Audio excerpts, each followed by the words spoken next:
Are things at last looking up for the Maya communities of the South after years of what they have seen as stalling and foot-dragging from Belmopan?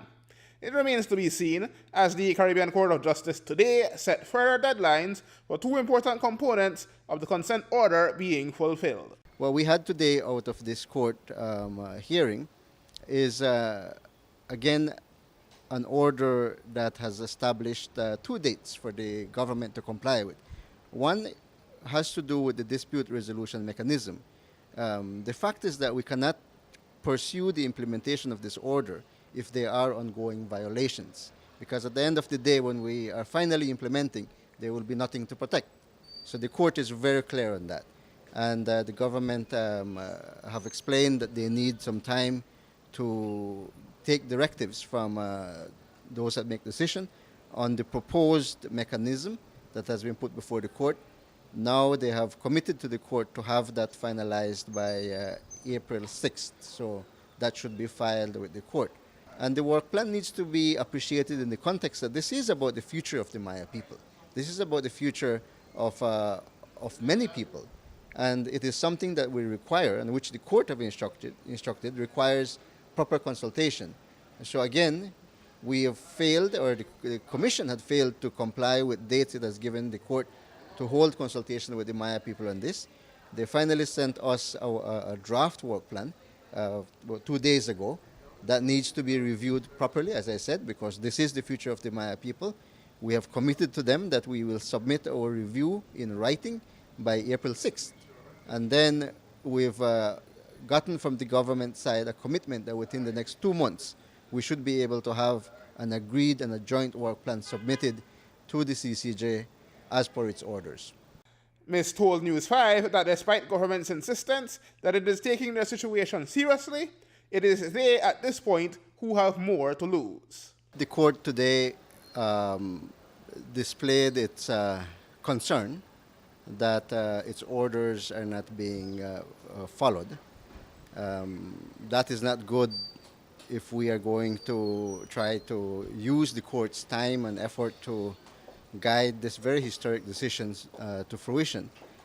We also want to note that these are very important obligations that the government have made, not only to the people of Belize, but internationally in compliance with its obligation to uphold the rule of law and to uphold human rights.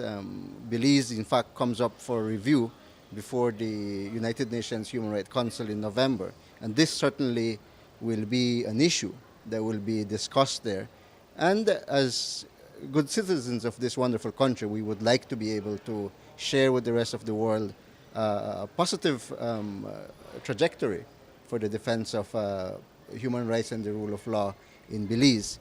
When the case was first tried, there was particular opposition from both a partisan political and personal perspective for individual title holders.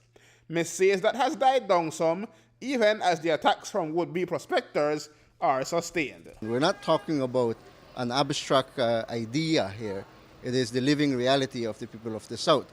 We understand that we are in a changing environment, and within a changing environment, there are diverse views.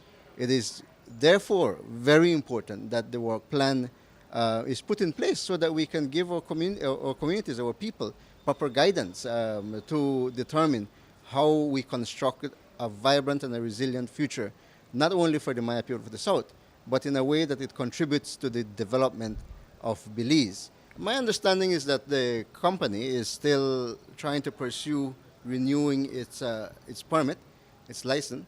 The court is very clear. Order number 4 clearly states that the government ought to cease and desist from continuing to issue such licenses, unless if it seeks the consent of the Maya people. So the Maya people have always been open to engage and to deliberate on these kind of matters, so that they can be a part of making the decisions that will frame their future. The other issue I think that's predominantly happening as we speak is the issue of logging. And again, we see, for instance, the Forest Department, in some ways, as our communities put it, colluding with license holders to push for licensees to be able to log.